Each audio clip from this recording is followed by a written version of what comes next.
I think a little bit of both. I'm definitely not a very strict outliner. Like I'll jot a few things down, but I tend to, in many ways, just go where the story takes me. As strange as that sounds, I am in control of my characters, but often they're dictating their terms to me also. Yeah. And I will say for an isolated incident, and usually the way I work, I always know what the ending is going to be. So with an isolated incident, I actually wrote the last chapter first, and then I worked towards that. And I rewrote this novel almost 3 times.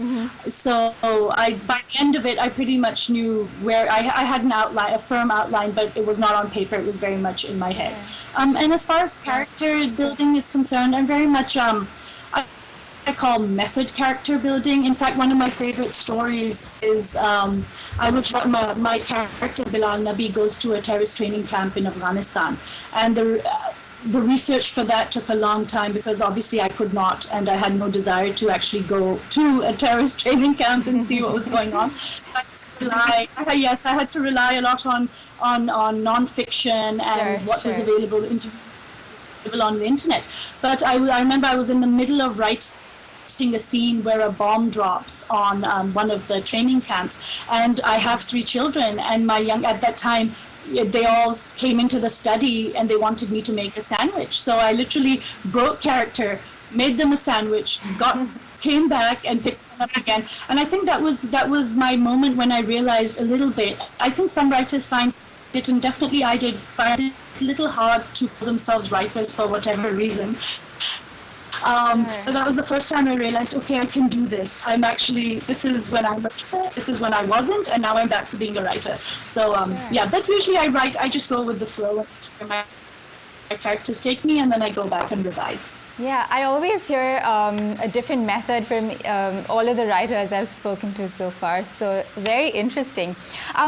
Also key for a writer is to get their book published. What was that process like for you? Did you face any challenges, any rejection, or was it like super easy? Yes, definitely.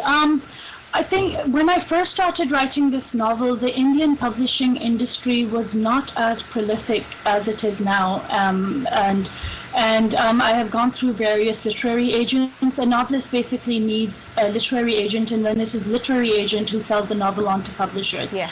And although there was interest in my novel each time it went to the US market, a lot of times unfortunately the timing wasn't right. I would get rejections that were based on them publishers wishing that the novel was Hey YouTube fans, I'm Sneha. Thanks so much for checking out our YouTube channel. Subscribe to watch the latest interviews, ITV's coverage of feature events and digital exclusives. And don't forget that you can get ITV on Time Warner Cablevision and RCN.